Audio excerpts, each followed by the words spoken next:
Vamos então dar continuidade ao nosso trabalho nesse encontro. Na sequência, nós teremos a palavra do Wagner Gomes da Paixão, falando das grandes conquistas. O foco, a redenção. A quarta viagem de Paulo. Finalmente, Roma. Onde estará abordando o prisioneiro do Cristo, ao encontro do Mestre, poderes inconscientes da vida mental, força psíquica, evolução e redenção da humanidade. Nós teremos aqui o que estava previsto um pouco modificado. Vamos primeiramente passar a palavra para o Wagner. Já para ele, direto? Então, enquanto o Wagner vai atuar aqui no intercâmbio mediúnico, nós teremos a palavra do nosso irmão Márcio.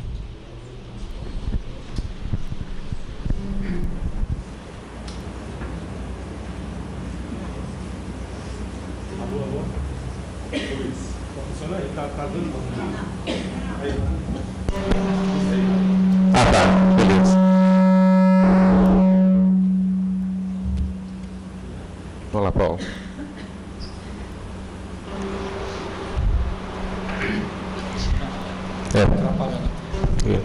Gente, bom dia a todos.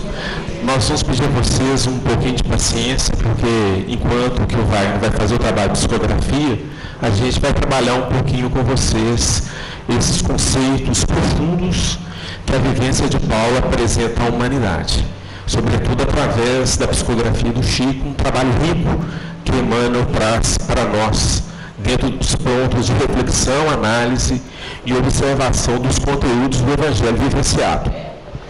E nós vamos notar na postura e no comportamento de Paulo a beleza da transformação de uma criatura, que no primeiro momento, com certeza foi trabalhado aqui nas outras oportunidades, mostrando uma identificação profunda com... Isso, não pedindo passar um pouco. Está muito alto, né? Bem. Melhorou, gente? Né? Tá bom, tá jóia. Então, no primeiro momento, apresentando uma identificação profunda com os preceitos da lei de Moisés, com o trabalho dos profetas, e realmente se posicionando ali com a firmeza, a fibra do seu espírito, defendendo esses valores, esses princípios. Até o momento em que desperta a sua consciência diante de muita luta, muito sofrimento para as verdades cristãs. E a partir daí vamos registrar todo um trabalho de mudança e de transformação de um ser, de uma criatura, com base nos valores novos que ele estava entendendo e procurando trazer para o seu próprio coração. E nesse contexto, a obra de Emmanuel, ela vai trazendo apontamentos riquíssimos para nós. Nós até conversávamos com alguns companheiros ali fora, agora há pouco, falando que a cada nova leitura, novos conceitos, novos valores, novos princípios sendo apresentados a todos nós para podermos caminhar com mais segurança, com base nos exemplos. Isso é importante para nós, porque a diretriz segura está nos evangelhos. Jesus traz, apresenta, temos também o seu exemplo. Mas quando uma criatura ela consegue alcançar o nível das orientações apresentadas e procura se esforçar progressivamente para tê-las em si próprio, são exemplos fecundos para nós. E isso é importante porque passa a ser referência mais próxima do nosso coração, mais próximo da nossa intimidade. Então, muitos acontecimentos, muitas situações se deram, foram retratadas aqui pelos companheiros que trabalharam nas reuniões anteriores, mas nós analisamos alguns pontos e vamos nos ater a algumas situações que se deram com Paulo já mais à frente, depois das lutas, dos apedrejamentos, das fugas, para que realmente pudesse preservar a sua vida e continuar o trabalho de fomento e divulgação dos princípios cristãos.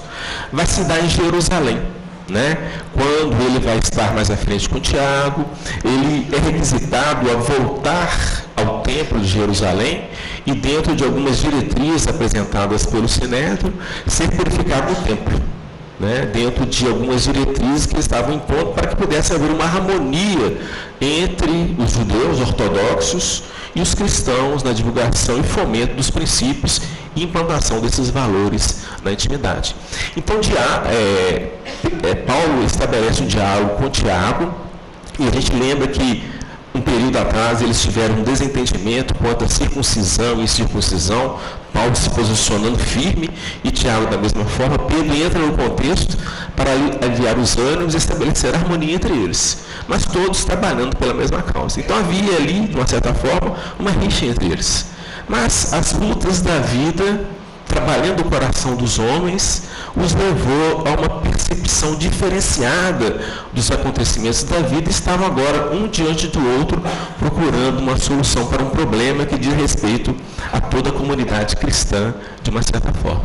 Então, Tiago faz essas elucidações dentro da conversação que ele havia tido com os principais sacerdotes ali do povo judeu, e para que as coisas não se agravassem, esse comportamento por parte de Paulo, que da fibra que ele apresentava com os princípios cristãos, aqui de forma alguma tendia, porque sabia que era um movimento exterior, né? E ele não era dado aquilo. E coloca ali, de uma certa forma, as suas ideias, seus pensamentos, que Tiago entendia perfeitamente. Mas Tiago, de uma forma humilde, né, já trabalhado também no seu coração, começa a fazer algumas explanações com base no Evangelho de Jesus a Paulo de Tarso. E Paulo, então, com o coração sereno, começa a ouvir aquelas indagações, aquelas explicações dentro do conselho de Tiago. E o que a gente vai observar dentro do contexto? Né?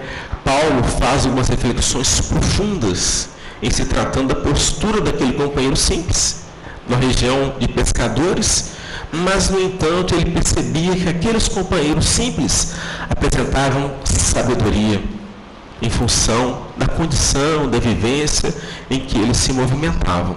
Então, Paulo acaba acatando aquelas diretrizes porque via ali uma postura sensata de uma criatura que, identificada com os valores cristãos, estava também trabalhando a si própria, de uma outra forma, de um outro modo. Isso ficou claro para Paulo. E dentro dessas conjecturas e dessas análises, Paulo faz uma reflexão profunda, muito profunda. Ele chega à seguinte conclusão, em se tratando do próprio processo da busca do conhecimento dos seres e das criaturas. Ele afirma, nas suas conjecturas, nas suas indagações, que a vida pede mais compreensão do que conhecimento. E isso é muito significativo, gente. E vamos observar um ponto importante que vai se dar na nossa luta, na nossa existência, com o auxílio da doutrina espírita. Ela nos proporciona, sem dúvida alguma, um leque de conhecimento muito abrangente mesmo. E de forma alguma, quando Paulo traz isso para nós, na análise que a gente faz, ele está de modo algum contrário à busca do conhecimento que precisamos intensificar e buscar, sem a maior sombra de dúvida. Mas ele está dando ênfase para nós à questão da compreensão na vida prática nossa. E o próprio conhecimento que se alarga no movimento da vida estabelece linhas diferenciadas para que a compreensão possa se dar, para que ela possa realmente se expressar no plano prático da vida e da existência. A doutrina espírita vem, abre um leque com os princípios que são apresentados nas leis divinas, abrindo nossa capacidade de entendimento do próprio movimento evolucional. E isso, com certeza, abre campo para que esse entendimento possa ser expresso por nós. Porque quando a gente analisa isso aqui, essa assertiva que ele apresenta, é justamente no sentido da aplicação do conhecimento. Dentro do campo da compreensão, do entendimento, das lutas existenciais que vamos travando. E vamos perceber que dentro desse contexto, as situações que visitam o nosso coração, as nossas vidas, nos movimentos peculiares a cada um de nós, apresenta situações complexas, em que, se lançarmos mão da compreensão, vamos perceber que as diretrizes vão estabelecer harmonia, paz e direcionamento positivo. Mas muitas vezes nós nos deixamos levar pelas emoções que brotam, que surgem no processo do impulso, automatizado nas experiências passadas.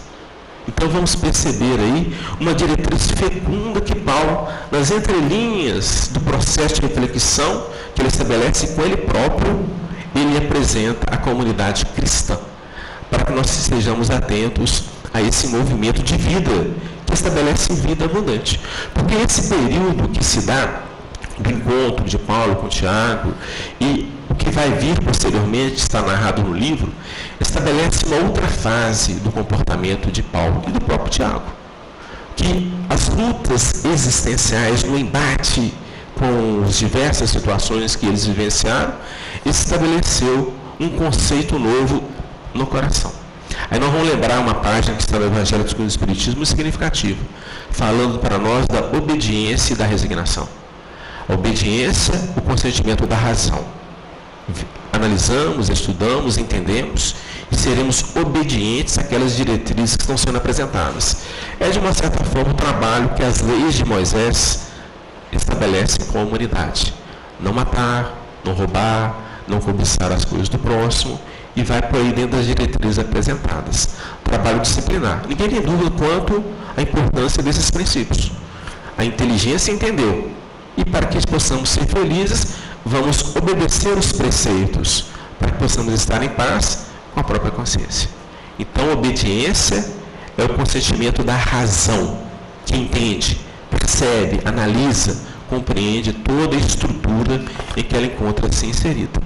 Mas existe um ponto que é superior a este, que estabelece uma irradiação do sentimento, porque vai ser o quê? A resignação, que é o consentimento do coração. Ou seja, o sentimento, ele entra no contexto da vida em que a criatura expressa o sentimento no momento que ela se posiciona. E isso estabelece, gente, diretrizes que irradiam e penetram os corações. Penetra os corações. Quando nós vamos observar também, por exemplo, nas obras de André Luiz, um caso muito interessante que vai se dar, está André Luiz e o benfeitor Clarencio junto a companheiros num processo obsessivo. Os dois se encontravam, espírito aliás, algoz e vítima, dentro de um envolvimento profundo no campo da cobrança. Um cobrava do outro. Então André Luiz indaga o benfeitor: nós não poderíamos interceder, tirar um daqui para que pudesse realmente aliviar o clima de ódio entre eles?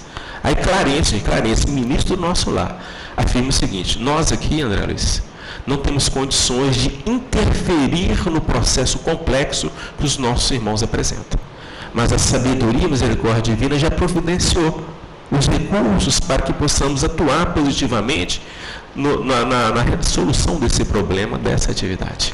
Chega então mais à frente a irmã Cipriana, que ali se posiciona de uma forma humilde, procurando não mostrar o grau evolutivo que ela apresentava. Ela como que se afasta, para que não expressasse ali o grau de elevação que ela já conquistara. E, no entanto, ela vai ali, junto àqueles companheiros, proferir uma prece que irradia no ambiente uma luz que sensibiliza os corações do companheiro, que, dentro da fé que eles apresentavam, eles julgavam que era Nossa Senhora que estava ali presente junto deles.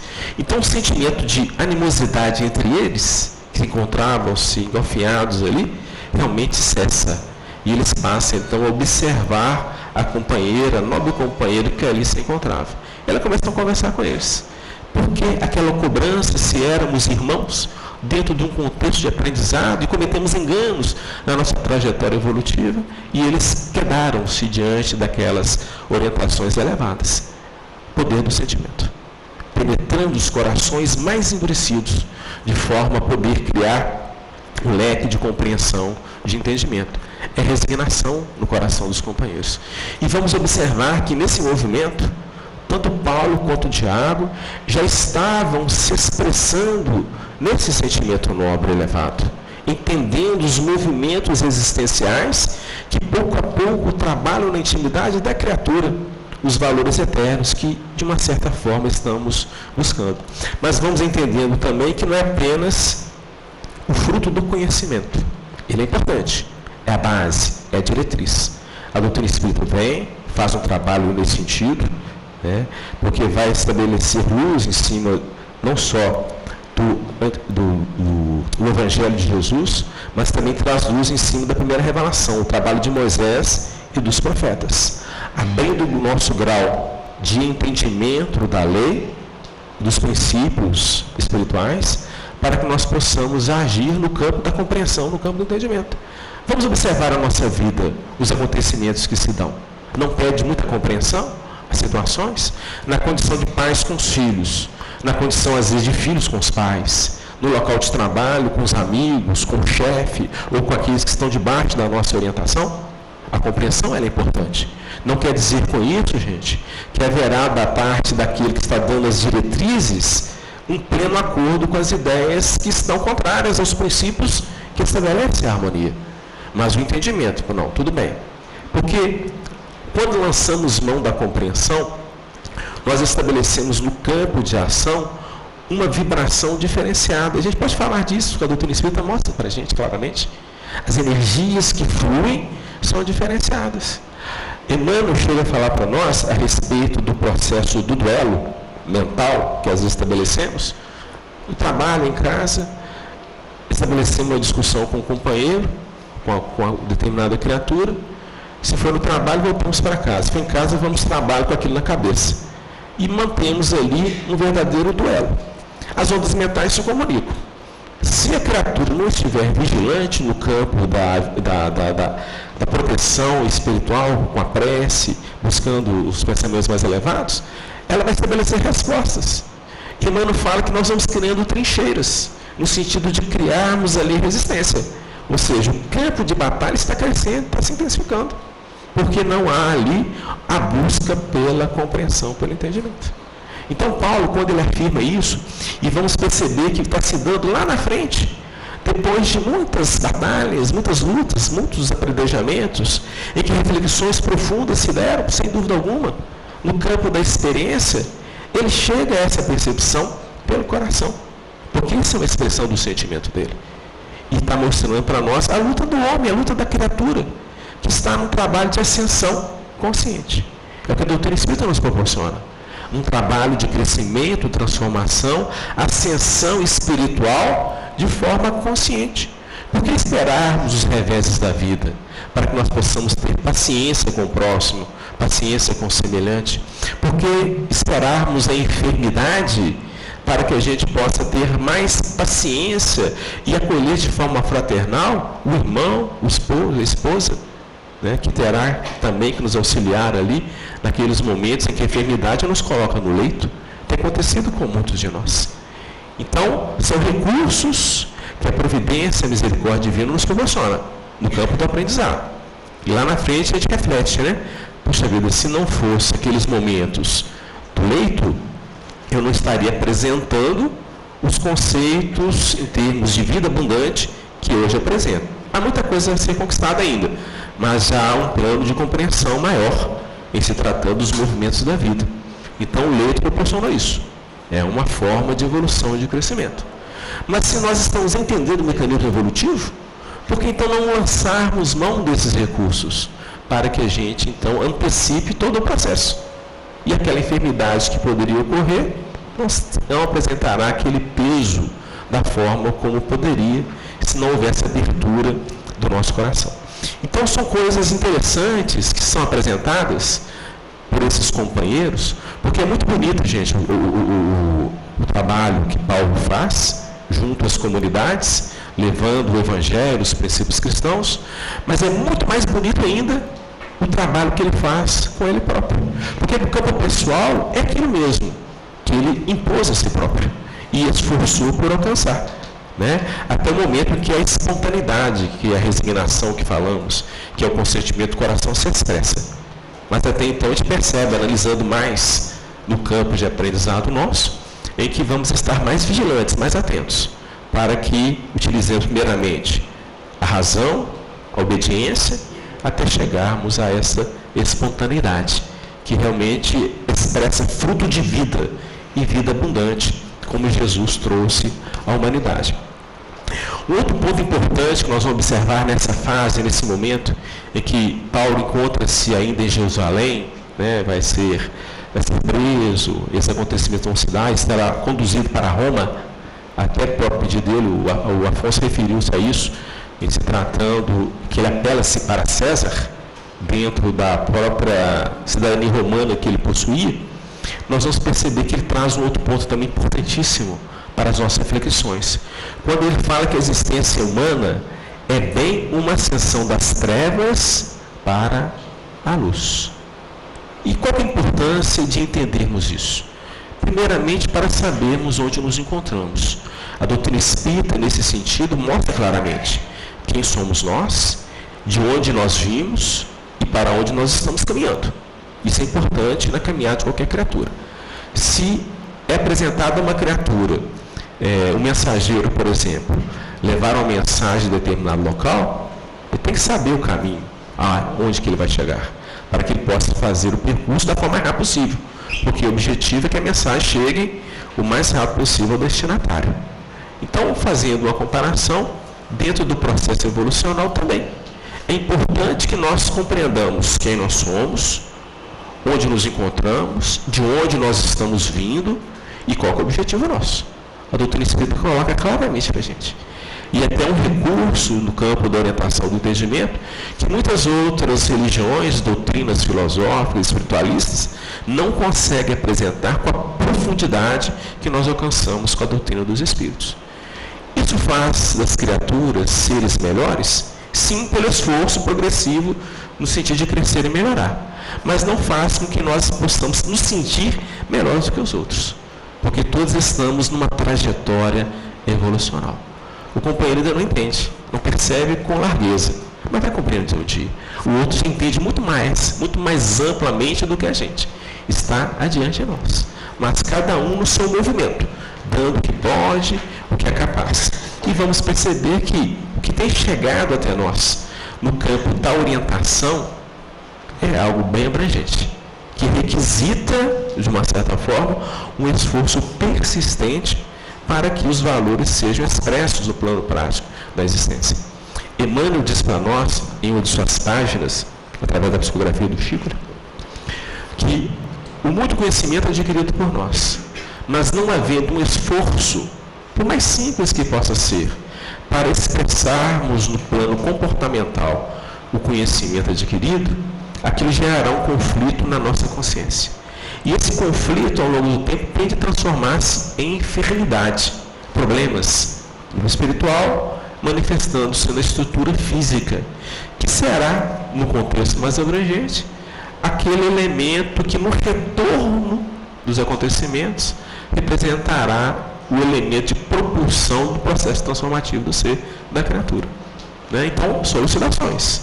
O campo do entendimento dos princípios que estão sendo apresentados, para que a compreensão nos leve a agir com mais tranquilidade. Então vamos observar isso. Está lá no Livro dos Espíritos. O ser é criado, o espírito é criado simples e ignorante, sem conhecimento, sem entendimento das coisas. E Deus concede as oportunidades através do processo encarnatório para alcançarmos a perfeição. E vamos ver no Evangelho segundo o Espiritismo, de uma forma mais objetiva, quando fala para a gente que existem muitas moradas na casa do Pai, que a Terra saiu da condição de primitividade e encontra-se no estado de expiações e provas, abrindo portas para a regeneração. Ou seja, estamos próximos do trabalho inicial. Saímos há pouco tempo da primitividade. Estamos a braços, em lutas intensas, com o processo de provas e expiações. Os erros estão sendo expiados. E o esforço para a implantação dos princípios nobres estão sendo provados na nossa própria intimidade, para ver se houve conquista real. Então vamos ver claramente. E quando ele fala a questão da treva, é no sentido até mesmo da falta de conhecimento, de entendimento das coisas. Porque falta isso, Muitas vezes a criatura se posiciona de uma forma estranha, complicada, porque não tem entendimento, não tem luz em se tratando da própria situação da vida, da própria situação da existência. Então, a importância da busca do conhecimento para que, entendendo melhor as leis divinas, o esforço possa se dar no sentido da vivência, expressões do amor e da fraternidade no plano prático da vida e da existência, para que a luz esteja mais intensa na vida nossa, na existência em que nos encontramos. E é uma coisa admirável de se observar todo um trabalho que vem sendo feito pelos benfeitores, de uma certa forma mais abrangente, tentando sensibilizar o coração dos homens, o coração das criaturas, para que nós possamos, então, entendendo melhor, agirmos com mais propriedade. E esses exemplos notáveis que se expressam junto à humanidade, no caso específico que nós estamos vendo a luta de Paulo, é significativo para nós, no campo do aprendizado. Pois vamos perceber a todo instante o companheiro trabalhando ele próprio, lutando com ele próprio, para que as verdades cristãs pudessem ser expressas. Um instante muito fecundo nós vamos observar na obra, quando eles já estavam caminhando para Roma, né? Paulo vira para Lucas e pede a Lucas que faça os registros do que aconteceu com Maria, né? Através de Maria, melhor dizendo, fizesse ali os relatos da vida de Jesus. E nesse instante Lucas pensa em escrever algo a respeito dos próprios apóstolos, que vamos observar no livro Atos dos Apóstolos, diversos acontecimentos. E lá na frente, já aproximando a desencarnação, o retorno de Paulo ao plano espiritual, Lucas fala que iria escrever os grandes feitos de Paulo, porque ele pôde observar aquele amor das criaturas que conheceram, que sabiam do trabalho de Paulo, o osculando, o abraçando, no momento em que ele estava se dirigindo para Roma. E Paulo chama a atenção de Lucas: de forma alguma. Você nunca irá falar desses momentos que, de uma certa forma, a glória se deu conosco.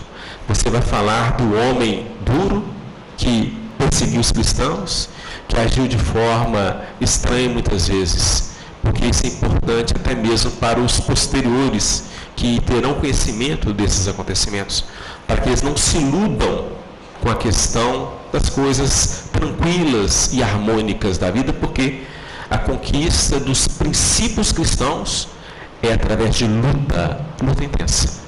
Então, ele chama a atenção de Lucas, mas que entende perfeitamente. E nós vamos entender dessa forma também, gente, porque a gente está trabalhando em cima do exemplo de Paulo de Tarso, com lutas intensas, e às vezes a gente poderia falar, mas ele estava num trabalho específico de divulgação e de fomento das verdades cristãs. E isso realmente estabelece lutas mais intensas no campo prático da vida da existência. Sim, é um missionário, é um trabalho específico, condizente ao grau espiritual em que ele se encontrava. Mas nós vamos percebendo que na implantação dos valores cristãos na intimidade do ser da criatura, para que a luz se faça presente mesmo de forma real, as lutas serão necessárias. Nós temos que entender isso. Não é para que a gente fique desanimado ou perceba no contexto das experiências que precisamos sofrer. Não é isso, não. Não é apologia ao sofrimento, mas o entendimento de que as lutas intensas promovem o ser, promovem a criatura. Então, para nos entregarmos realmente, ou verdadeiramente a essas conquistas da luz, sairmos da treva e alcançarmos a luz, teremos que ter um entendimento dessas situações. Aí nós vamos observar mais uma vez André Luiz, dentro das elucidações que vão sendo apresentadas. Em uma de suas obras, ele vai participar de uma reunião em que, durante o sono físico, alguns companheiros encarnados são levados em espírito para um ambiente e ali eles iriam participar das elucidações de um benfeitor espiritual, no incentivo ao trabalho que eles faziam aqui na Terra, junto a inúmeras pessoas, criaturas que estavam buscando a espiritualização. Então, eram espiritualistas dentro de uma explicação mais abrangente. E ali eles iriam ser trabalhados no campo da orientação. O benfeitor, então, conversando com André Luiz, que faz algumas perguntas, ele diz o seguinte: para aqueles irmãos que estão compreendendo as verdades cristãs, as lutas vão se dar em outras órbitas.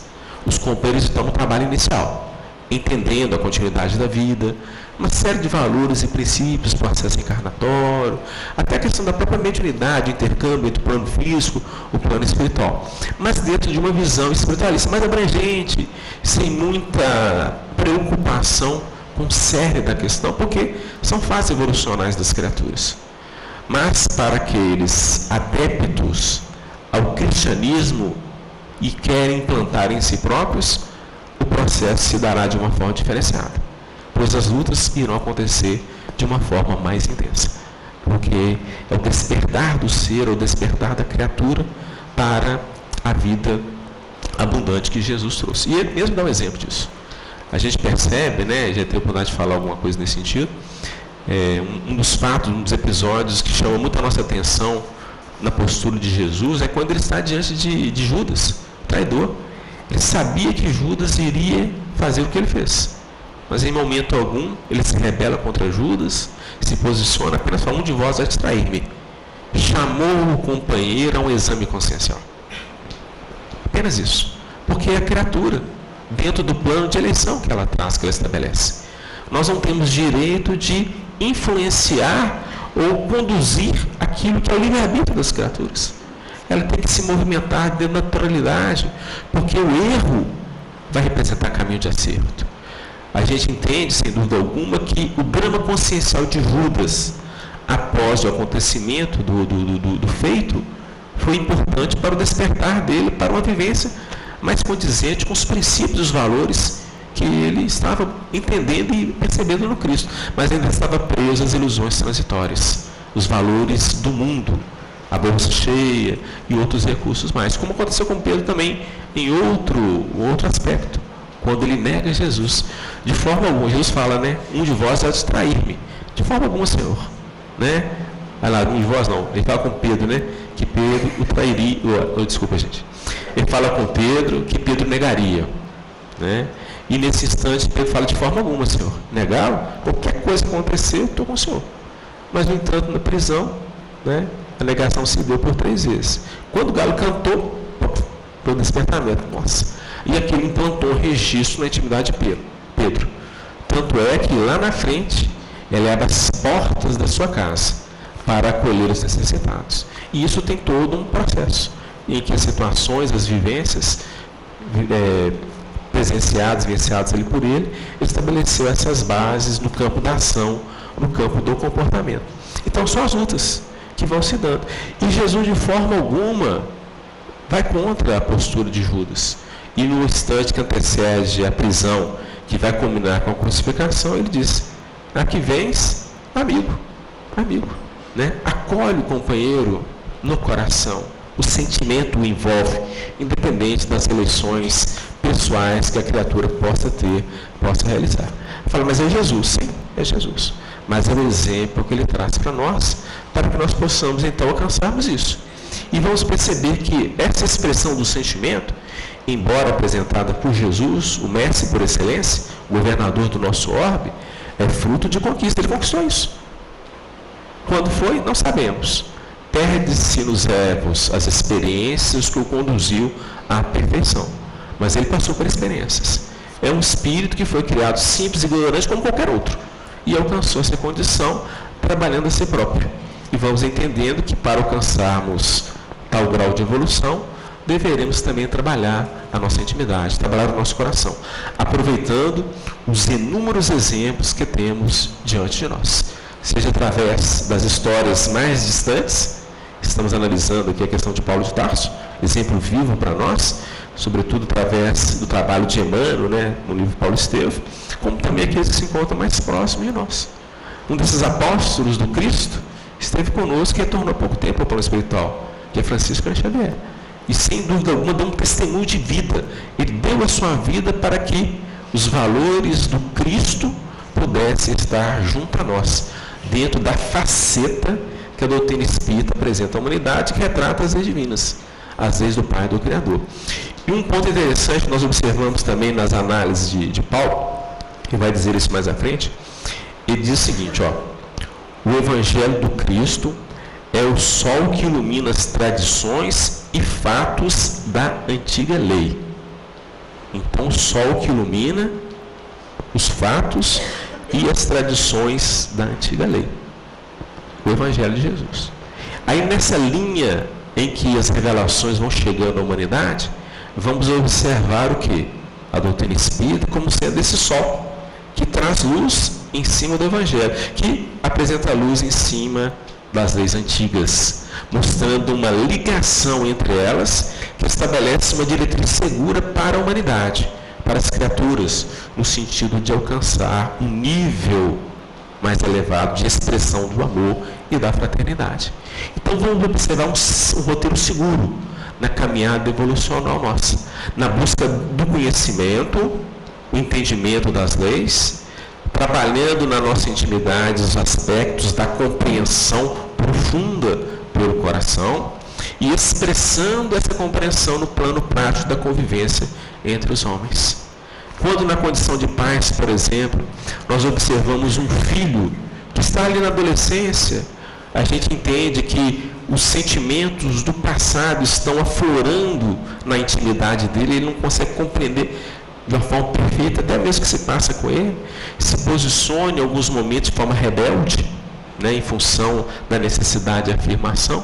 Quando nós lançamos mão da compreensão e entendemos e caminhamos junto com ele, o processo de convivência vai ficar mais tranquilo entre nós e ele, e o próprio companheiro vai conseguir se ajustar mais rápido a esse período de mudanças, de transformações da sua intimidade. Um exemplo que a gente está trazendo aqui, que é prático na vivência nossa. Então começamos, em cima disso, a trabalharmos aspectos diferenciados, porque muitas vezes na condição de pai, a gente começa a brigar com o filho, mas não tem jeito, já falei mil vezes, isso, aquilo, outro, não entende, papapá. Ou seja, briga. Meu filho, vem cá, vamos conversar. Você sabe perfeitamente que as leis divinas estabelecem isso para a gente. É ou não é? Faz ele entender, realmente, papai, faz sentido. Agora, o que você vai buscar? Você tem livre-arbítrio. Você pode buscar um campo ou outro. A liberdade é sua. Faça aquilo que você achar melhor. Como pai, eu vou estar do seu lado, te ajudando, te auxiliando. Pronto. Implantamos um registro na consciência do companheiro, do espírito, que está debaixo da nossa orientação, nessa vida, nessa existência. Então ele pode até ensaiar em função dos impulsos que vêm na sua alma, mas ele tem ali uma marca na consciência, que sabe perfeitamente que não é o melhor. Então são pontos interessantes que nós vamos observando e fazem parte do processo de aprendizado que nos encontramos. A compreensão, o entendimento, sendo expresso na vida prática, no processo existencial em que nos encontramos. E com isso que está acontecendo, gente, dentro do que foi apresentado pelo próprio Paulo, a gente trouxe aqui. Estamos saindo das trevas, da falta de luz, para alcançarmos a luminosidade. Uma coisa importante que a gente vai observar com a doutrina espírita, nas elucidações que são apresentadas, o trabalho de Allan Kardec, na codificação, o trabalho das obras subsidiárias que André Luiz traz aos nossos corações, sobretudo o trabalho de Emmanuel, Irmão X, André Luiz. O que a gente vai observar? Paulo fala lá atrás em suas cartas: em Deus nos movemos, em Deus existimos. Ele vê isso claramente. E nós vamos entender, dentro do que é apresentado de uma forma mais abrangente, nós nos encontramos inseridos no pensamento divino. O pensamento divino se envolve em todos os cantos do universo, tudo, todas as criações, todos os orbes, todos os universos, constelações, estão debaixo, ou melhor dizendo, estão envolvidas pelo pensamento divino. Nesse pensamento divino, nós vamos observar o seguinte: a gente sabe perfeitamente que Jesus é o governador da Terra. Então Jesus entra com a sua capacidade de criação, de expressão do seu sentimento, com base no que ele traz e que ele apresenta. Vamos colocar assim, ele pega parte desse pensamento divino e o ajusta dentro dos valores que ele traz à necessidade evolucional de espíritos que estão saindo da ignorância para alcançar uma compreensão profunda das leis divinas. Então, dentro do pensamento divino, nós aqui na Terra estamos inseridos no pensamento de Jesus, que é o governador do nosso orbe. Então, nos envolve de uma forma muito intensa. Mas o que acontece? Tá? E André vai trabalhar isso para nós no livro Evolução em Dois Mundos, em que ele vai mostrar alguns aspectos da situação com base até mesmo nessa assertiva que Paulo traz aos nossos corações. Em Deus nos movemos, em Deus nos vestimos. Ele vai falar de processo de cocriação, plano maior, plano menor, mostrando que nós estamos envolvidos por esses pensamentos e sentimentos. De Deus, o nosso Criador, e de Jesus, o nosso Mestre por excelência. Mas o que nós vamos observar? Nós conseguimos assimilar e estabelecer uma sintonia com o pensamento crístico, uma sintonia com o pensamento do Pai, do Criador, que se expressa no pensamento crístico de Jesus? Estamos nos esforçando nesse sentido. Embora a luz, porque é luz em torno de nós ainda não conseguimos alcançar as expressões dela, no sentido de nos alimentarmos positivamente dos benefícios que elas proporcionam às criaturas. E vamos receber, vou colocar assim por tabela, através do trabalho dos benfeitores da vida maior, através daqueles benfeitores que reencarnam e se movimentam próximo da gente, mostrando as linhas do amor e da fraternidade, sensibilizando o nosso coração. Mas já existe avanço. Porque, por exemplo, um desses arautos, trabalhadores da mensagem cristã junto a nós, Dr. Bezerra de Menezes, por exemplo. Às vezes, diante de uma situação que nos visita, nós podemos, através da prece, estabelecer uma sintonia com o benfeitor, que vem ou designa alguém para nos auxiliar. Houve uma sintonia, levamos pelo poder da prece o campo vibracional e estabelecemos assim uma sintonia com ele. Mas o que acontece daí a pouco? É padrão nosso? Não. Nós voltamos para o padrão ordinário. Porque conseguimos já, e avanço, estabelecer sintonia, mas ainda não apresentamos afinidade com esse campo de vida mais abrangente. Então vamos perceber que existe diante de nós como que um oceano a ser vencido pela gente mesmo, no sentido de podermos alcançar esse nível de valores, de princípios em nosso próprio coração, estabelecendo a afinidade com o plano espiritual superior. E com isso vamos estar fazendo com que a luz cresça em nosso próprio coração, irradiando em favor daqueles que se encontram à nossa volta. Então, são alguns pontos que a gente traz, né, para a gente poder refletir e analisar dentro desse trabalho fecundo que Paulo de Tarso realiza junto à humanidade. Uma criatura ímpar, no sentido de assimilar ali o conteúdo cristão, né, no primeiro momento rebelde, refratário, porque entendia de uma outra forma, mas no instante que queda-se em si mesmo, embora a movimentação exterior, o movimento é íntimo, que trouxe toda uma estrutura que ele desenvolveu e expressava-se através dela no plano de convivência com a sociedade em que ele se encontrava. Aquilo vai para o chão, né? Tanto é que ele fica cego dentro da imagem apresentada. Mas, no entanto, aquele cair, aquela queda foi importante para que, no fundo do poço, pudesse ele vislumbrar a luz maior, que é o destino de todos nós. Vendo, percebendo, registrando, o trabalho se dá todo ele no sentido de trazê-la para si próprio, no campo íntimo, expressando na convivência, nas expressões, no processo em que ele se encontrava próximo às criaturas que a ele se aproximavam. E sempre positivo, com a mesma firmeza. E é muito interessante porque mais à frente, velhinho, né? E ao quebrado exteriormente, até que ele fala, o homem exterior se corrompe dia a dia, mas o interior se fortalece, ele cria resistência íntima. Então, quem olhava para aquele senhor, cabelos brancos, ao quebrado, ali miudinho, percebia pelo olhar a firmeza e a grandiosidade do espírito, e ficavam assombrados, como podia. Mas entendemos o quê? É o Cristo na intimidade dele. Estava ali presente, irradiando. Né? Tanto é que ele vai falar sobre isso em uma de suas cartas. Então nós agradecemos nossos irmãos pela atenção, pela paciência em nos ouvir enquanto o trabalho da psicografia estava acontecendo. Que Jesus nos abençoe e que o exemplo de Paulo possa ser positivo na nossa vida e no nosso campo de aprendizado. Muita paz a todos.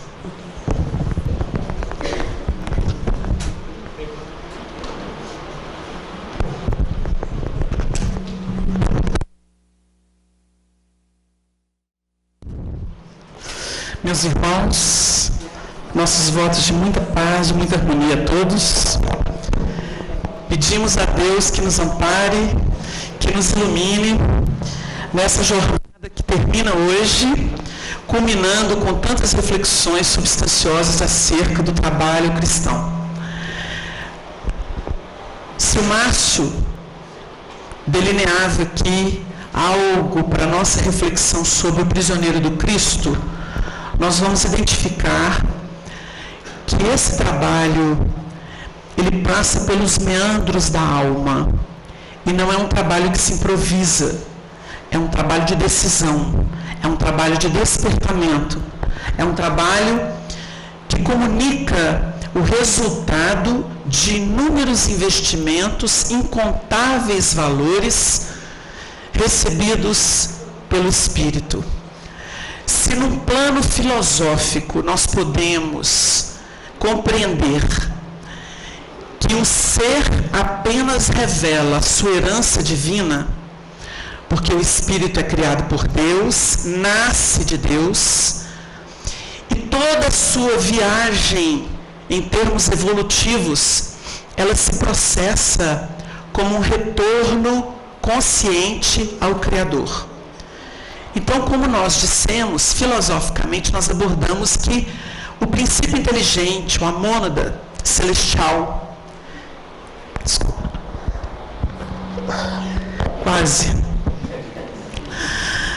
ela desce, criado por Deus, por mecanismos que nós desconhecemos, nesse mundo que ainda é embrionário, como o nosso. Ela desce recebendo astralidade de fora para dentro. Ou seja, investimento, indução. O processo, ele se justifica, porque o Criador é o magnânimo. Bondade é com ele, como definiu Jesus diante do mancebo rico. Bom só Deus o é a fonte inexaurível. Uma fonte que não depende de nenhuma premissa anterior. E é um desafio para o ser humano compreender isso.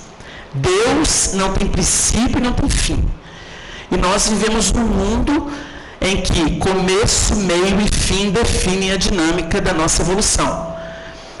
É preciso desenvolver sentidos próprios para alcançar outros padrões de vida e realização, e dentro disso desenvolver potenciais para fazer a leitura do que seria a intimidade divina, ou os arcanos do Criador. Por isso nós partimos de premissas, de princípios, e esses princípios nos são apresentados de forma muito lúcida, de forma muito lógica, pelos espíritos superiores, e estudamos os atributos da divindade. Pelos atributos que são a consequência do que Deus é, nós podemos então nos remeter à causa, sem dominar a causa, ou a intimidade divina. Mas é um começo de despertamento. É o compatível com o padrão da nossa terra. Se nós falamos disso, é porque nós vamos entrar em meandros da alma, abordando o prisioneiro do Cristo. Porque temos aí um labor, um desenvolvimento que não é comum. Nós que estamos habituados a submeter a matéria e até nos escravizar a matéria. Os valores essenciais, eles fogem à nossa linguagem e fogem muitas vezes à nossa percepção, que costuma estar viciada, embotada dentro de padrões que são pertinentes ao mundo material, ao mundo que se cultiva, onde se cultiva o materialismo, onde o corpo é o ser, e não o espírito que organiza e anima esse corpo. As inversões são comuns, e por isso mesmo os flagelos são constantes. A nossa grande infelicidade é o desconhecimento da nossa origem, é o desconhecimento da nossa potencialidade essencial. Então, quando nós analisamos a mônada descendo dos campos florescentes do infinito, porque o princípio inteligente é luz, quando criado, ele vem através de mecanismos mentais inabordáveis, segundo registros ainda escassos da vida espiritual e segundo trabalhos notáveis de grandes pesquisadores do nosso meio. Esses princípios vão se ambientando e como que coagulam os espaços siderais, formando zonas de interação vibratória entre o mais excelente e o não tão excelente. São campos transitórios de entrosamento de seres e princípios.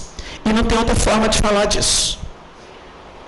Porque não é algo como matéria que a gente pega e define. Então nós estamos viajando pelo recurso do pensamento que nos foi dado para sondar o infinito.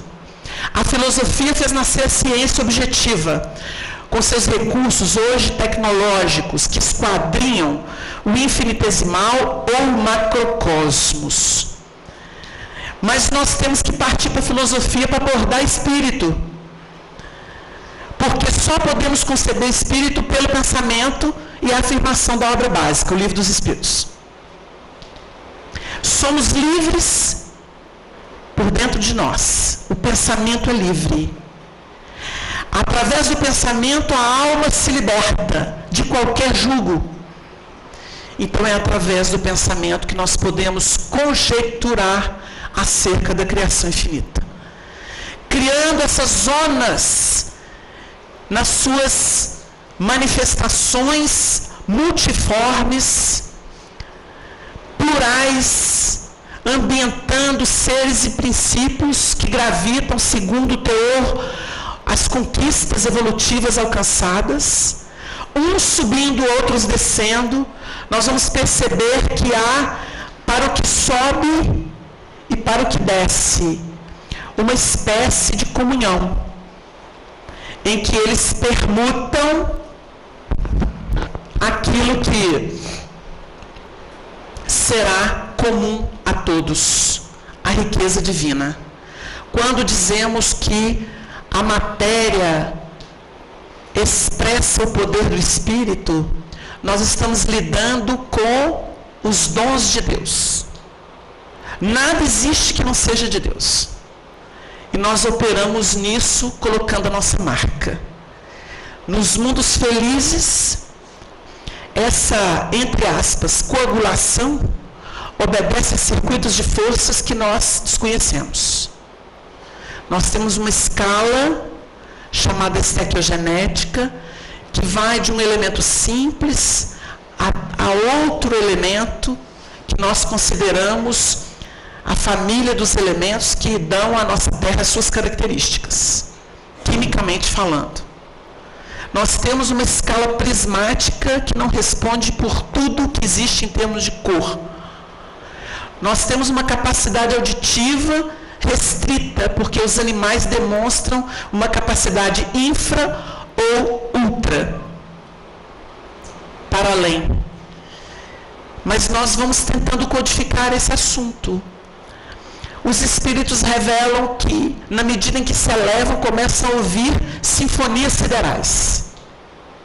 E começam a observar imagens que não se fixam, porque são fugidias. André Luiz dá uma ideia, quando fala da reencarnação de Segismundo, no livro Missionários da Luz. Ele tem a impressão de ver coroas, pedras preciosas, colocadas por mãos invisíveis e luminosas na fronte daquela que seria a mãe bem-aventurada no caminho da redenção.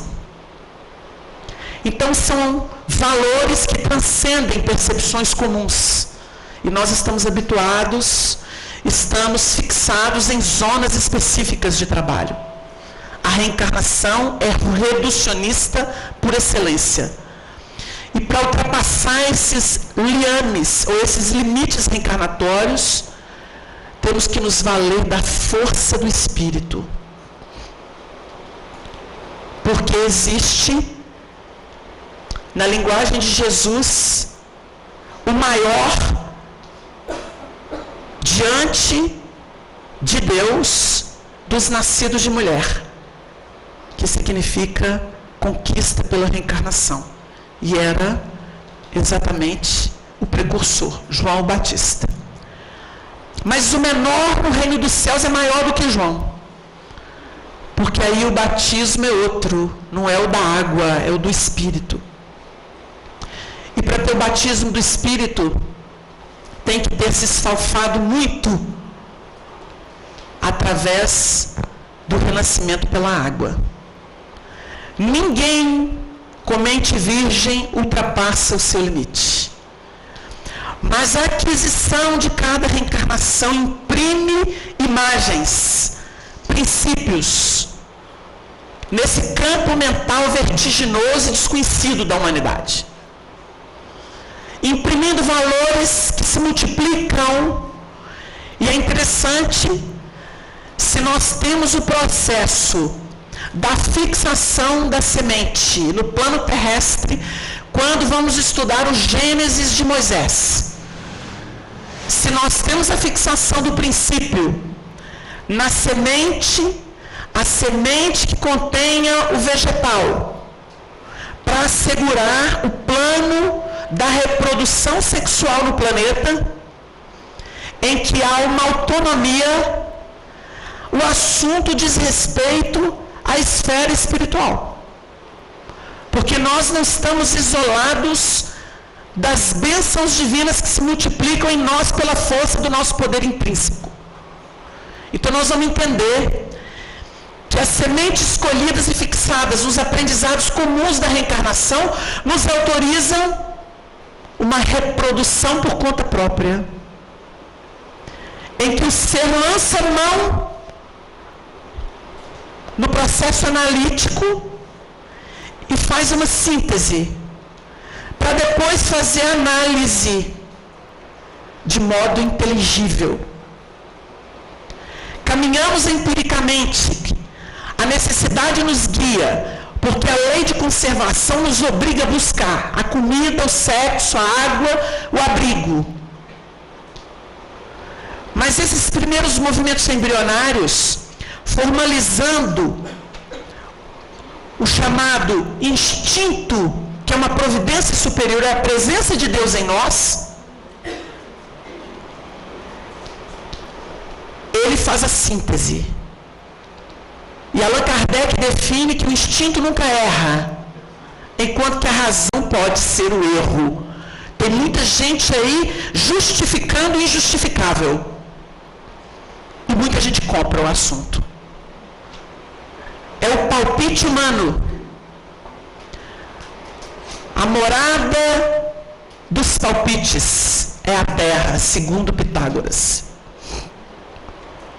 E o homem caminha segundo os seus desejos. Tem gente que ouve uma conversa e chega perto de alguém autorizado e diz assim: mas eu sei que isso não é verdade. Desafiando uma pessoa que tem moral. Isso é muito comum. Honório contava que recebeu companheiros da área científica menos afeito evangélico, colocaram o dedo no nariz dele e falaram: quem é você para trabalhar evangelho? Mas a interpretação do evangelho não é de domínio particular.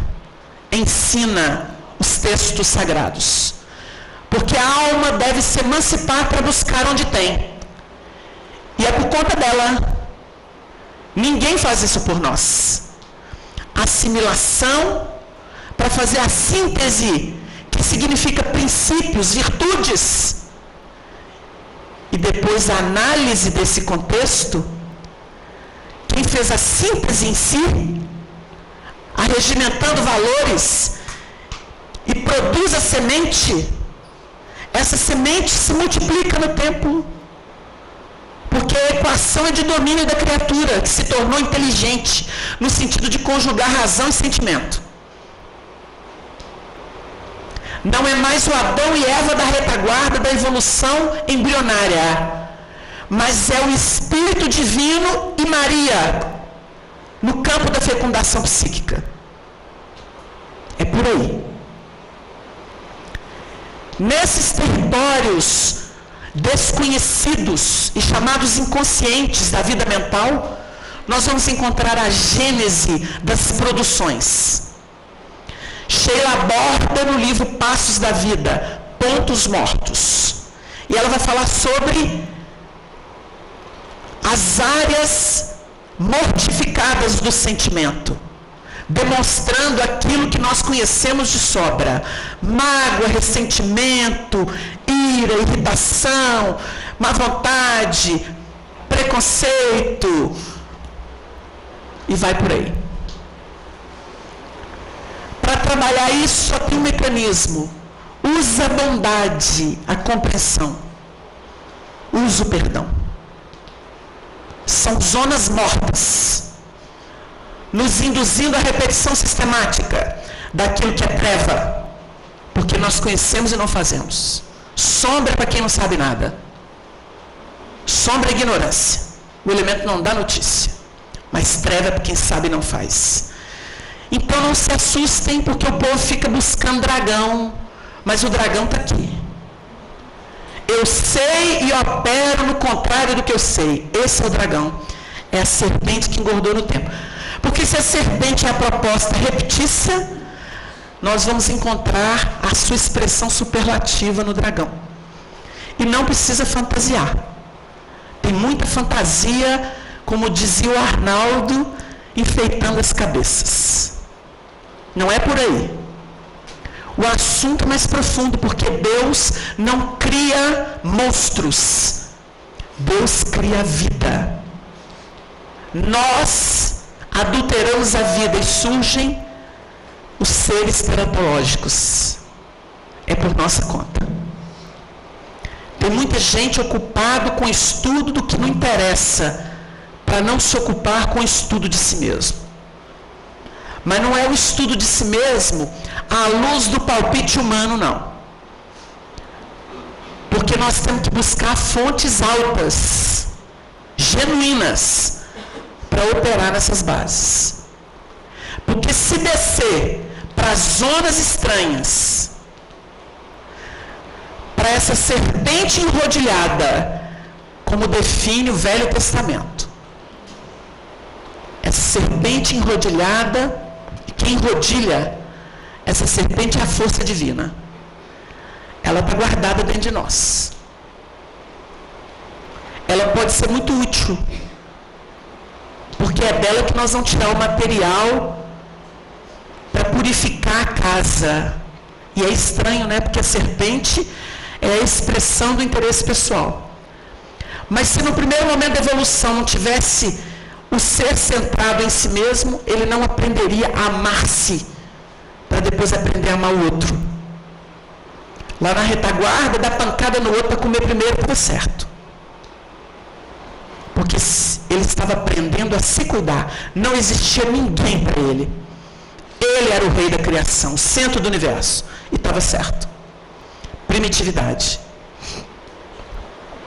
Acontece que de tanto buscar para si, ter necessidade, começou a enxergar o outro. E enxergando o outro, e vendo que era gostoso comungar com o outro, que era útil, que era bom, que era verdadeiro, surgiu a vida gregária. Começaram a se agregar. É a base da família. Está lá na retaguarda primitiva. E vivendo ali, a mente amplia os seus horizontes. O elemento que pensava somente em si começa a pensar naquela que o seduz, com quem ele compartilha sexualmente. E começa a pensar no filhinho que é agarrado nele, que é uma cria. Na época é cria. Não tem educação social. E aquilo que agarra é bom. E ele ensina. E o serzinho que a cria repete. E vai herdar o que aquele que o gerou ensina. Começou a base. Amplia-se a mente para depois de vencer os clãs, essa criatura atingir um plano de percepção já com fixações inumeráveis em termos de família, de parentela, começar a olhar para o mundo e ver que o outro passa o que ele já passou, vive o que ele já viveu, anseia o que ele anseia, em regime de clã. E há uma espécie de plano solidário se esboçando. Surgem os princípios morais, que são coroados pela responsabilidade. Então começa alguém a se destacar de um clã e se entregar à obra que é o todo. Então essa serpente se converte. Ela se torna um cajado. Não é assim que Moisés faz? Pega pelo rabo e ela se torna um cajado de apoio? Pois é. Ela se torna apoio. Clarencio segurava um cajado. Dá o que pensar. Ou não dá? Porque a gente não joga nada fora. Se jogássemos fora, voltaríamos a estaca zero. Então o Paulo era o produto do Saulo. O orgulho fez a fibra do Paulo. O orgulho de Saulo fez a fibra do Paulo. Intimorato. Se ele não tivesse o princípio que degringolou pelo orgulho, ele não seria um Paulo do Evangelho. Então nós vamos começar a entender os meandros desse inconsciente. Nós estamos habituados à lamúria. Nós falamos aqui na abertura. A nossa comunidade espírita tem hora que envergonha. Parece folha de bananeira soprada pelo vento, com tanta informação, com tanto apoio espiritual. E aqui não é uma crítica, é uma autoanálise. Falamos de nós próprios.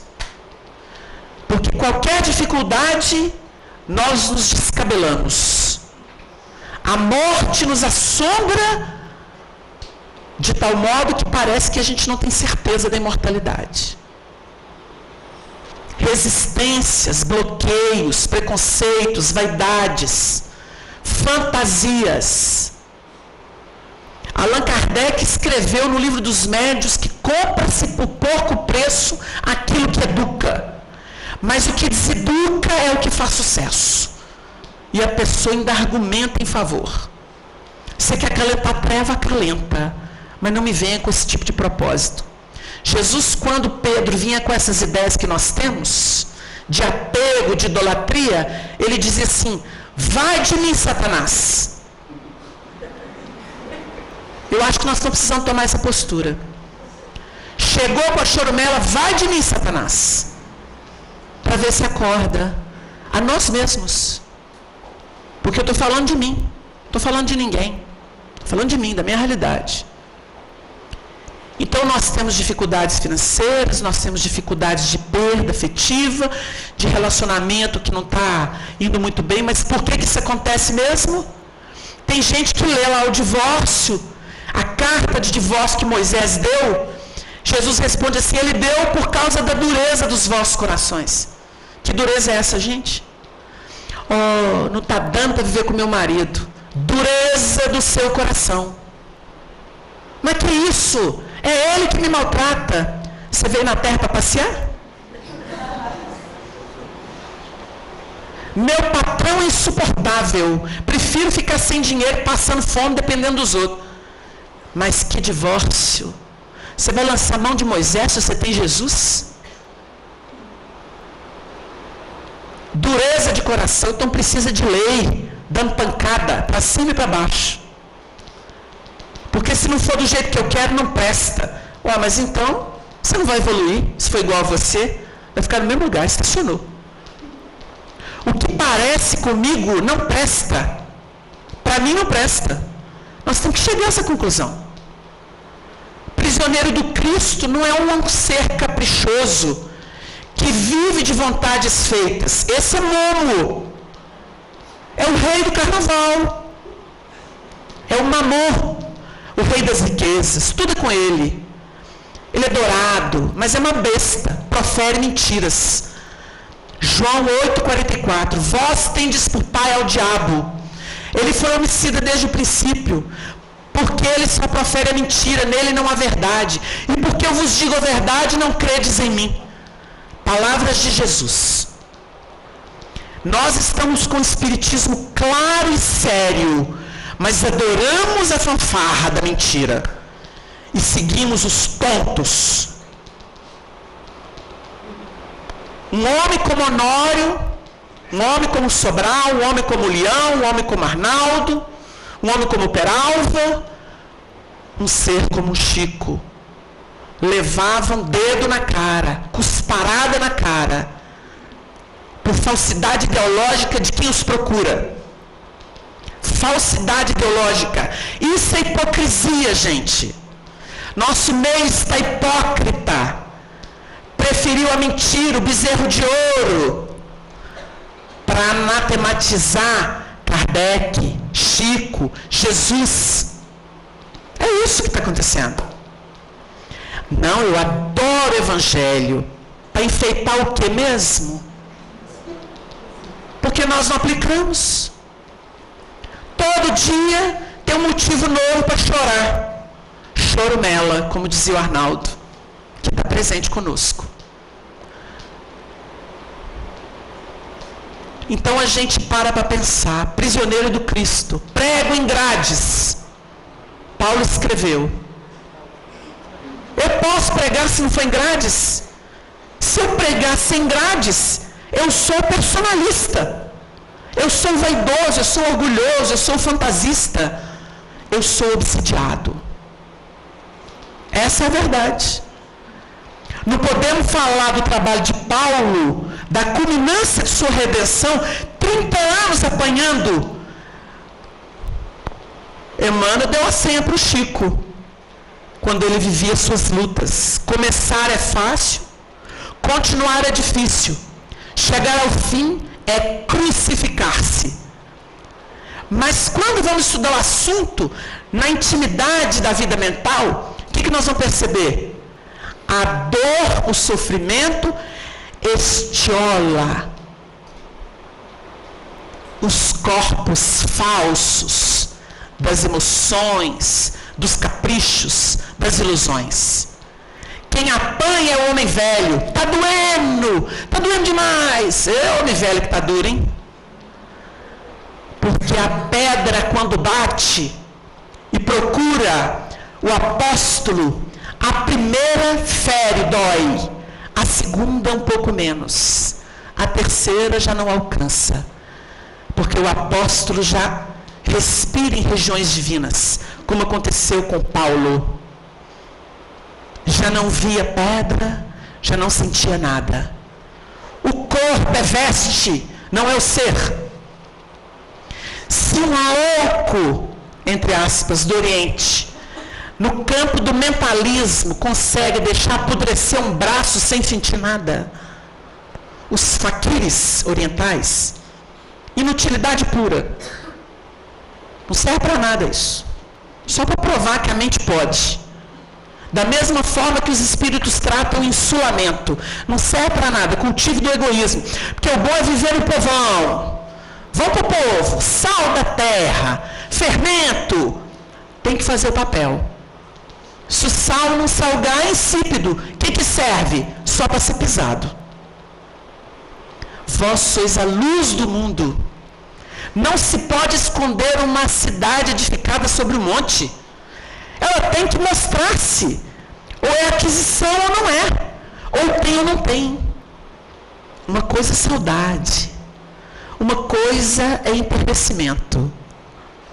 Uma coisa é aquele momento do cair em si com lágrimas, de reflexão dolorosa. Paulo passou por isso, como Saulo. Caiu do cavalo, meio-dia, deserto. Nós trabalhamos aqui o deserto, na primeira etapa. É ali que vai estiolar tudo mesmo. Deserto de vida, de anseio, de desejo, de vontade. Eu vivo em depressão. Tá certo. Tem depressão que é o cair em si.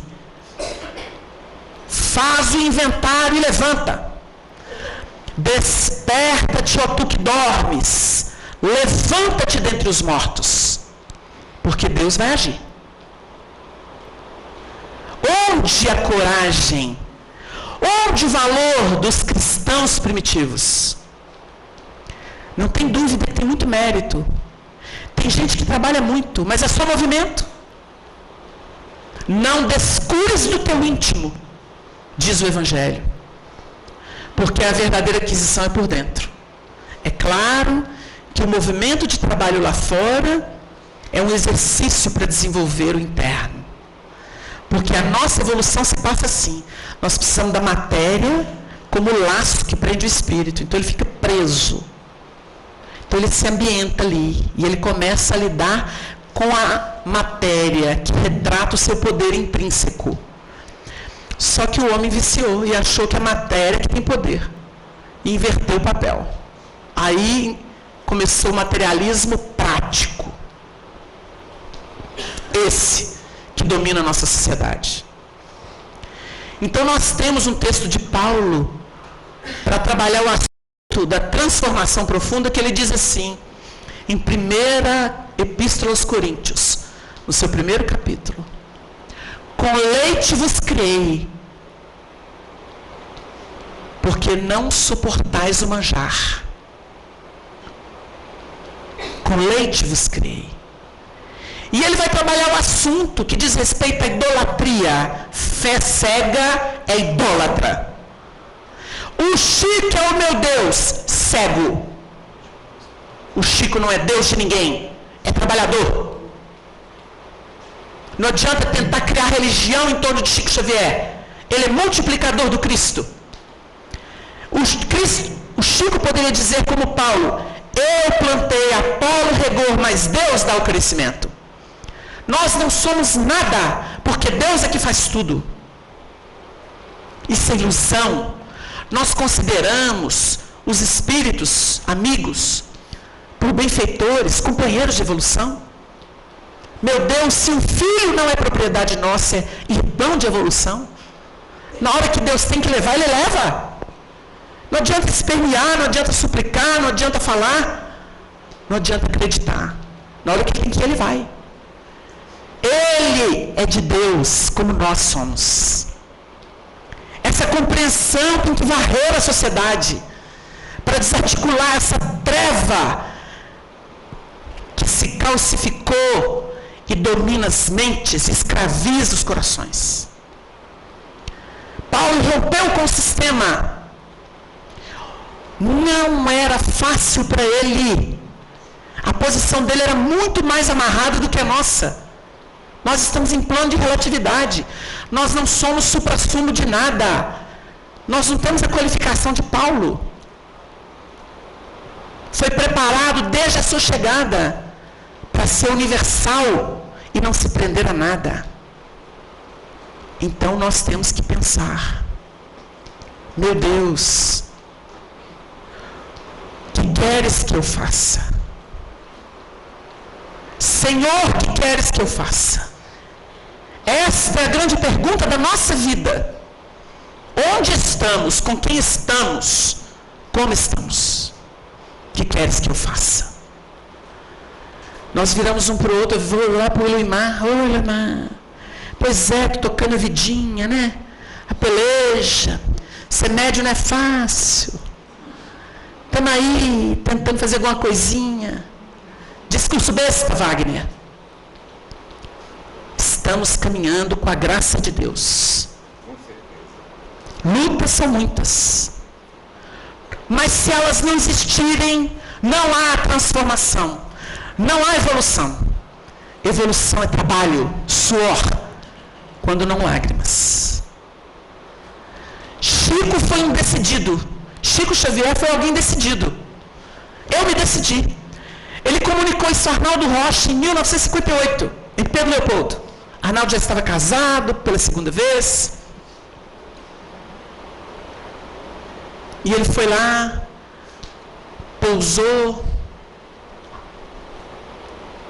E o Chico de madrugada acordou em pranto, depois de se estertorar levitando sobre a cama. Arnaldo deu passe dispersivo, ele voltou para a cama, todo contorcido, de ação trevosa sobre ele, era médium de efeito físico. sentou, debruçou sobre o joelho, chorou, meia hora. Naldinho, os meus amigos estão me cutelando. Quem acha que amigo do Chico facilitava a vida dele não entendeu nada.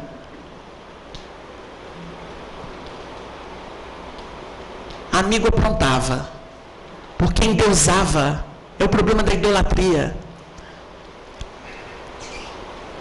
O que cria embaraço às vezes não são os inimigos, são os amigos. Porque são imprudentes, são insensatos, são precipitados, não deixam o outro viver. Vamos lembrar aqui, o cachorro que ele mais amava, que estava doentinho, foi gente de casa que matou. Falando que era caridade, porque o Chico não tinha tempo para cuidar do cachorro. Mas era o que ele amava. E assim se passou a vida do Chico. Só para a gente ter uma ideia. Para tirar essa ilusão de que amigo do Chico tem autoridade. Tem autoridade quem vive o Evangelho. Eu ainda não conheci ninguém que falou assim, eu sou amigo de Jesus. E por isso entrou no reino dos céus. Tem que deixar essa ilusão, gente. Tem que deixar a ilusão. O Arnaldo falava para a gente assim, eu não contei muita coisa porque eu não sou chiquista. Em primeiro lugar para mim está a doutrina espírita. Eu nunca conheci ninguém com moral mais elevada que a do Chico. Mas em primeiro lugar para mim é o espiritismo. Este é seguidor da luz. Não é idólatra. E ele deu uma aula para a gente sobre isso. Com o seu comportamento fiel, leal. Apesar de bravo. Mas antes bravo do que falso. Do que falso. Falsa ideologia, fé fingida, que é o que Paulo escreve a Timóteo em sua primeira epístola. E uma fé não fingida, porque tem muita fé fingida. Artifício religioso. Espiritismo não é isso. Espiritismo precisa de pompa e circunstância. Espiritismo não precisa de idolatria. Nós somos irmãos em humanidade. Cada um pelejando de um jeito. E todos seguindo juntos. Porque é uma caravana só. Então nós vamos compreendendo a beleza do assunto da transformação. Todos os males que sofremos, nós os produzimos. Pela falta de identidade com a luz.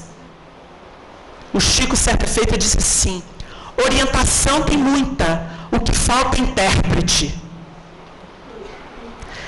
E concluindo, o Chico responde para Arnaldo naquele dia de dor.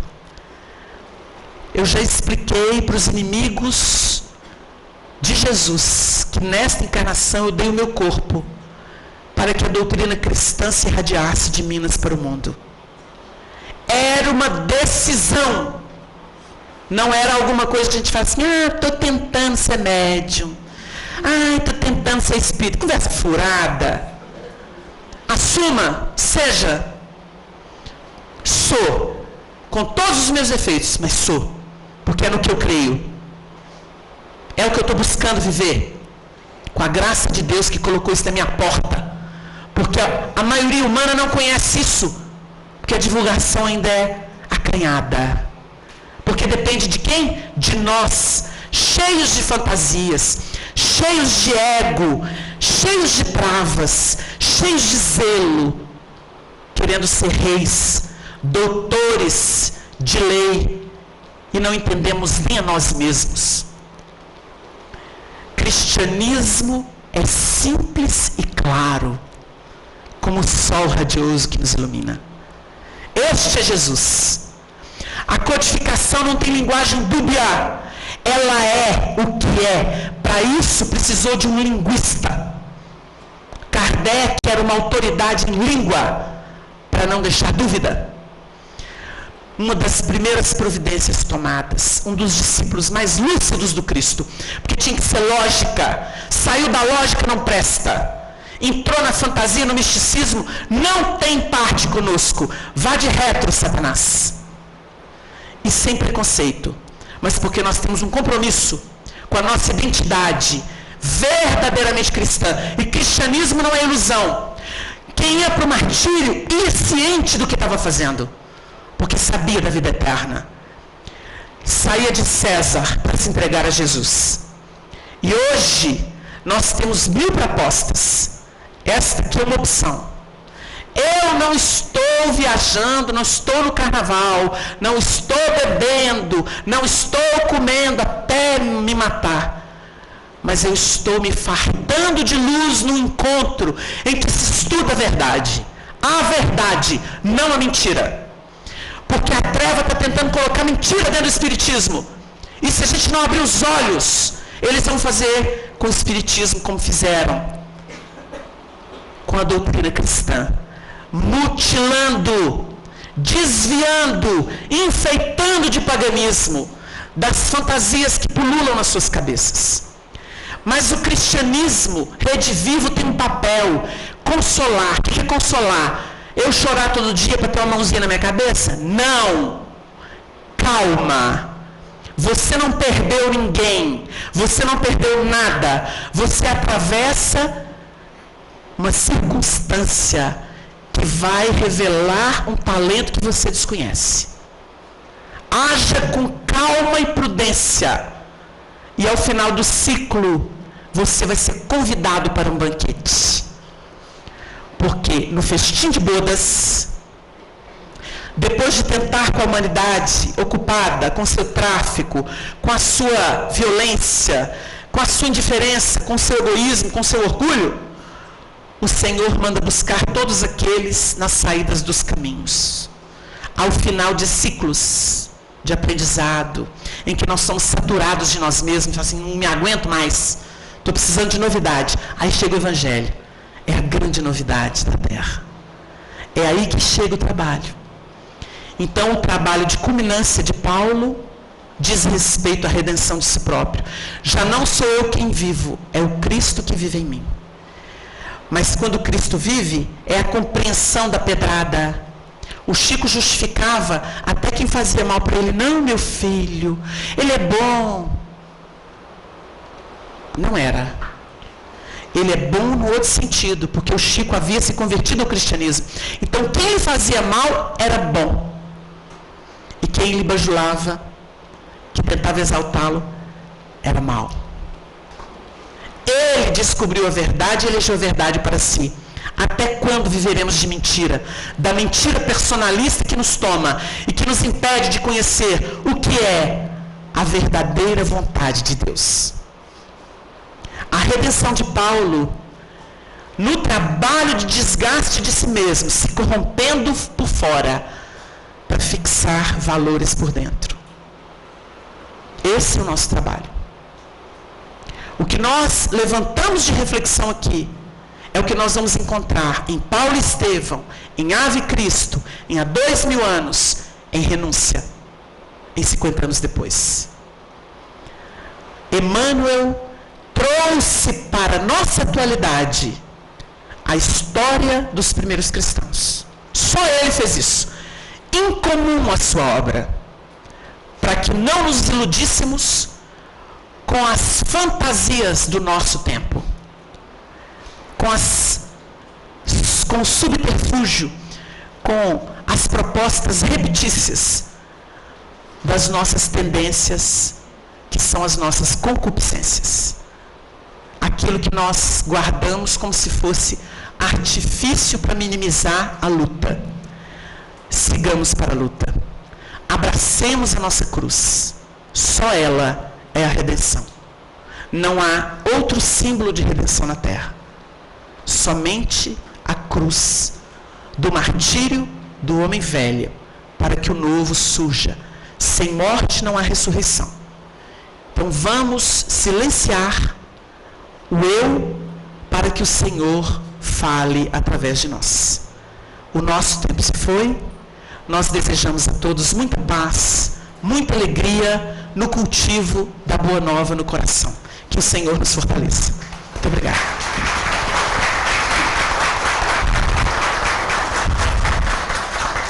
Nós teremos agora a leitura das mensagens que foram psicografadas.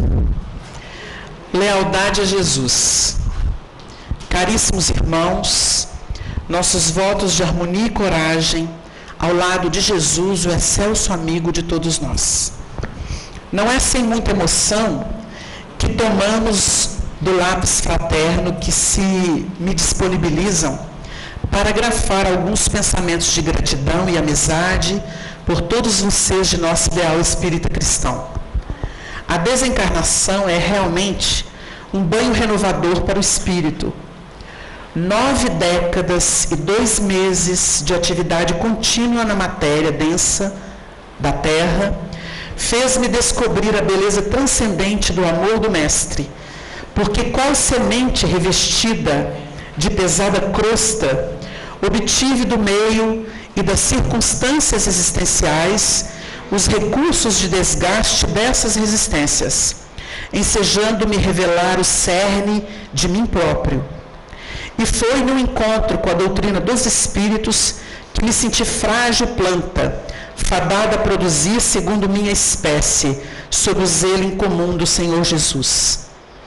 Minha mãe, Meimei, a alma querida Chico Xavier, além da segunda esposa e da família direta que o céu me concedera, transformaram-me de rude e deseducado a servidor do Evangelho, com um cortejo de amigos dos 2 planos existenciais a me sustentarem, a mim, a besta que ora lhes escreve, com viva emoção e reconhecimento. Está uma beleza este encontro de estudos e fraternidade. Honório organiza os trabalhos que interessam ao plano da renovação de encarnados e desencarnados. O fraterno amigo Kleber Varandas acolhe com atenção e ternura os mais necessitados, que se ordenam em círculos próprios. Tantos outros companheiros, como Baumgratz, o Romanelli, o Cícero e tantos mais, estabelecem o encaminhamento de entidades a núcleos de recuperação e qualificação moral.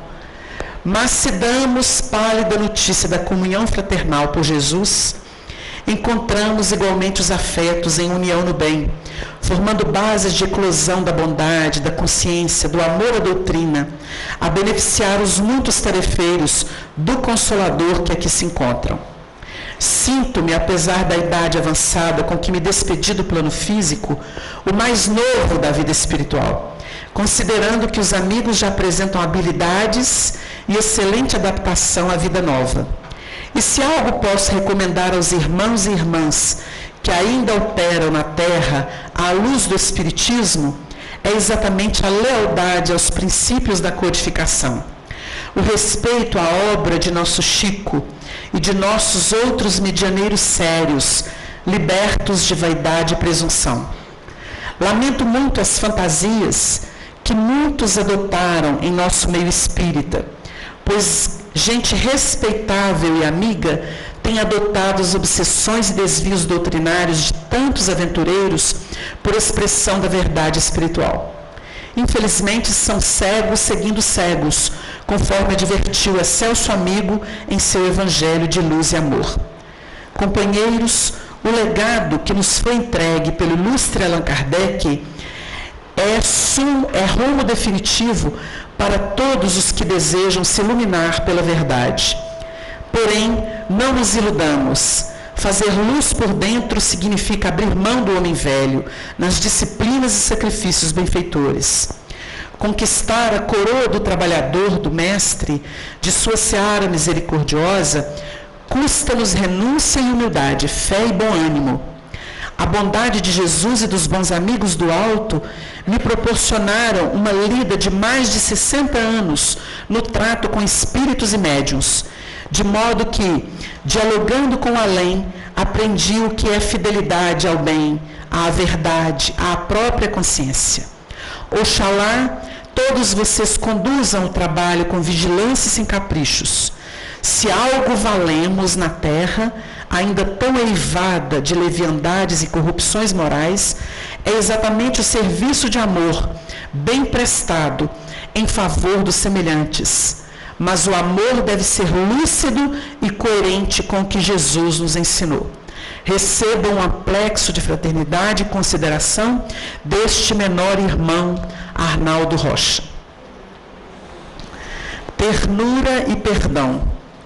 Não importa se o tempo, qual látego impiedoso, lambe tua alma indefesa, lançando-te em campo lodoso. Não importa se incompreensão, em calúnias e tormenta, em nome de fé e irrisão, fere-te e te apoquenta.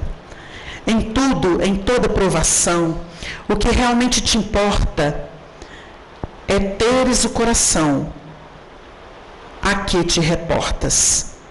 A ternura é mão veludosa, operando toda redenção. E o perdão é ternura formosa, transformando o coração. Segue fazendo luz, jamais responda a labéus.